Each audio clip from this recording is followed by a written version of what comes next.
شخص بہت بڑا آفیسر تھا، اتنا مالدار تھا کہ اپنے مال کے نشے میں، اپنی دولت کے نشے میں اسے کچھ نظر نہیں آتا تھا۔ ایک جگہ مسجد کے نزدیک اس نے کوٹھی بنا لی۔ وہاں جب وہ آ کے رہنے لگا تو صبح فجر کے وقت مؤذن اذان دیتا تھا اور اسے تکلیف پہنچتی تھی۔ جب وہ رات کو شراب پی کے، شراب کے نشے میں دودھ ہو کر سو جاتا تھا، دن کو آفس سے واپس آ کر جب وہ گھر پہنچتا تھا شراب پی کر سو جاتا تھا، اور ایک دن جب اسے اذان کی آواز کانوں میں پڑی، اس نے مؤذن کو گھر میں بلایا،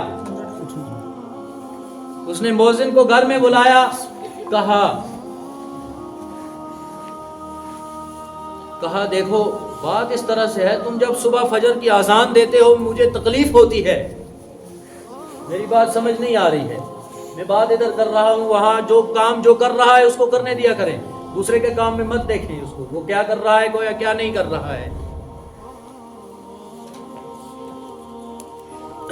آپ یہاں سنیں اس نے کیا کہا۔ اس نے کہا دیکھو بھائی، جب تم صبح اذان دیتے ہو، تمہاری اذان کی وجہ سے تمہاری اذان میرے کانوں میں پڑتی ہے، مجھے تکلیف ہوتی ہے، تم ایسا کرو کہ اب اسپیکر پہ، مائک پہ اذان مت دو، بند کر دو۔ اس نے کہا چلو کوئی نہیں، میں کرتا ہوں بات۔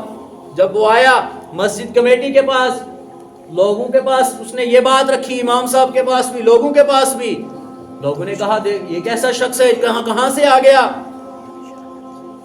بڑے بڑے بزرگوں نے کہا دیکھو بھائی، ہمیں تو مسئلہ یہ ہے کہ ہمیں نظر نہیں آتا ہے، تو ہم جب اذان ہوتی ہے ہمیں تب ہی پتہ چلتا ہے کہ نماز کا وقت ہو رہا ہے، اور ہم اٹھ کے مسجد جاتے ہیں، ہم گھڑی پہ وقت نہیں دیکھ سکتے، گھڑی پہ ہمیں نہیں پتہ چلتا کہ وقت کیا ہو رہا ہے، جب اذان ہوتی ہے تب ہمیں پتہ چلتا ہے کہ وقت کیا ہوا ہے۔ تو لوگوں نے کہا نہیں دیکھو، اس کو اگر پرابلم ہے تو وہ یہاں سے چلا جائے، اذان تو بند ہونے والی نہیں ہے۔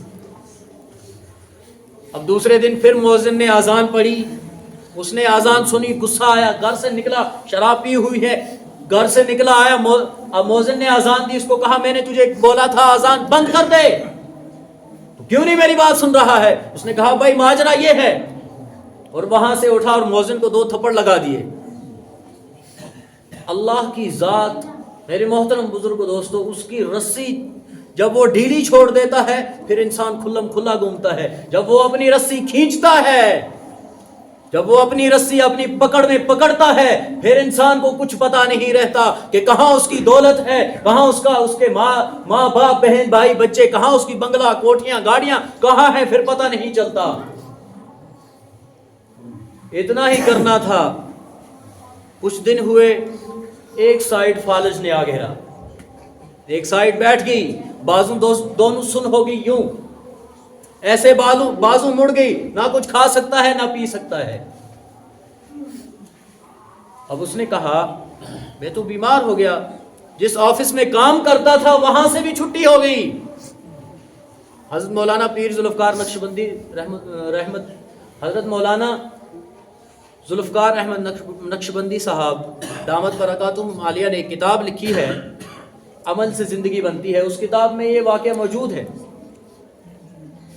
تو جب اس کے ہاتھ دونوں یوں مڑ گئے، فالج نے ایسا اس کو گھیرا کہ وہ جو مال کما رہا تھا، جو دولت کما رہا تھا، اس سے بھی ہاتھ دھونے پڑ گئے۔ اب آہستہ آہستہ علاج چلنے لگا، علاج پہ بہت پیسے خرچ ہوتے رہے، آہستہ آہستہ کر کے وہ مال ختم ہو گیا، لیکن فرق ہونے میں نہیں آ رہا ہے۔ اب یہاں سے تھا بہت تیز، کبھی بچوں کو ڈانٹ دیتا، کبھی بھائی کو ڈانٹ دیتا، کبھی کس کو ڈانٹ دیتا، لیکن کچھ دن چلتے چلتے برداشت ہوتے ہوتے بچوں نے برداشت نہ کیا، اور بچوں نے ماں کو کہا کہ یا تو اسے گھر سے نکال دو یا ہمیں گھر سے نکال دو۔ ہے کون؟ باپ۔ جب انسان اللہ کی نافرمانیاں کرتا ہے پھر اللہ اس کی اولاد سے بھی اسے وہ ایسا ہی سلوک کرواتا ہے۔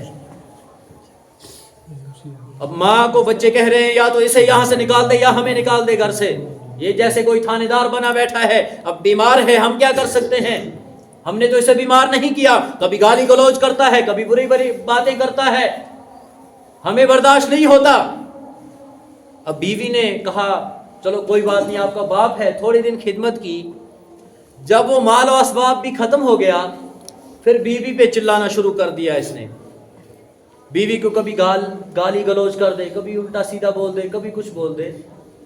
بیوی نے کہا کہ بس اب میری بس ہوگی, اب میرا گزارا تمہارے ساتھ نہیں ہو سکتا, تم یہی ہو, میں اپنے بچوں کو لے کر مائکے جا رہی ہوں. بیوی نے بھی ساتھ چھوڑ دیا,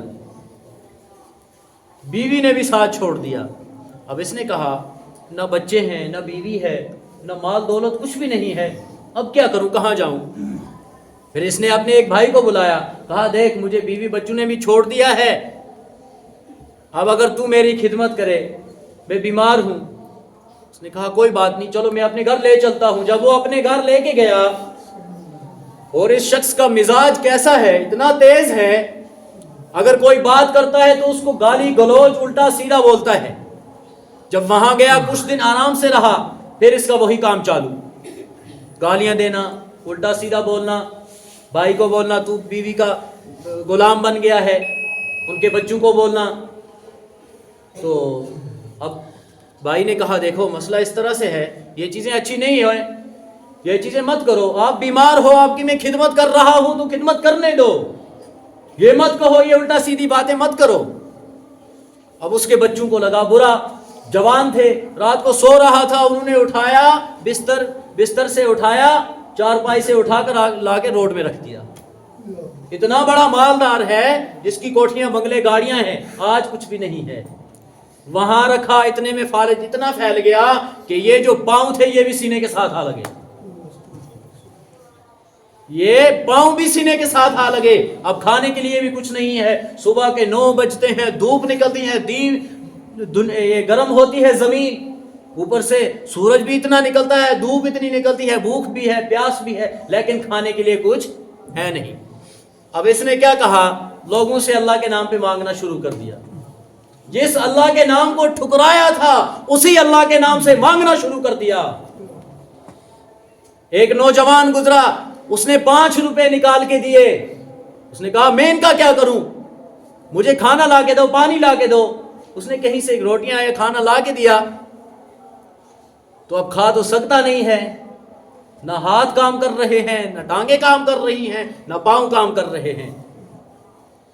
اس نے کہا کہ چلو کوئی نہیں, میں یہاں چھوڑ کے جاتا ہوں, تم کھا لینا. اس نے کہا میں کھا نہیں سکتا ہوں, میں کیسے کھاؤں, میرے ہاتھ پاؤں نہیں کام کر رہے ہیں, کیسے کھاؤں, تم یہاں رکھ دو گے, کوئی کتا کھا کے چلا جائے گا, میں پھر بھوکا رہ جاؤں گا. اس نے کہا ایسا کرو, میرے ہاتھ میں پکڑا دو, میرے انگوٹھے میں پکڑا دو. محترم بزرگوں دوستو, جب اللہ جب اپنی رسی کو کھینچتا ہے پھر انسان کچھ نہیں کر سکتا. اس سے گمراہی مت کرو, اس سے اپنا منہ مت پھیرو.